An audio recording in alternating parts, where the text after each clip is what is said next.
मला इकडे होतं काय ते? इथं होतं इकडे होतं मध्येच आहे. अशा प्रकारे साप नाग वगैरे असतो तेव्हा ते किती वेगाने पळतात. पण नागांना तर मी फार घाबरतो आणि आता ह्याला पहिला पकडतो मी. रोज जाईल एका ठिकाणी होलमध्ये गेला तर साप सापडत नाही.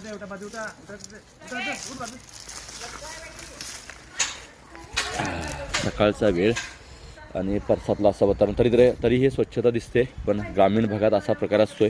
कित्येक साप राहतात. बघितलं आपल्याला भीती वाटते. माहीत नसते हा एक प्रॉब्लेम असतोय. आणि खरं तर मी घरात होतो त्यामुळे शक्यतो लवकर आलो. पण साप निघून गेला असता.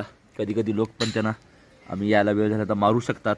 साप जातात किंवा मारले जातात. साप आम्ही आलो नाही तर चावतोय असं होत नाही, लक्षात घ्या. वेरुळ्या जातीचा साप आहे, वेगवेगळ्या रंगामध्ये आढळतोय. चिकट किलबॅक. काल आम्हाला एक प्रश्न होता की साप ओळखायचे कसे.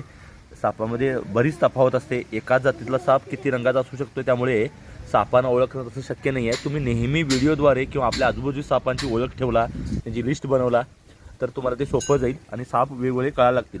विशेषतः विषारी साप कळलं की बिनविषारी आपणच कळते, लक्षात घ्या.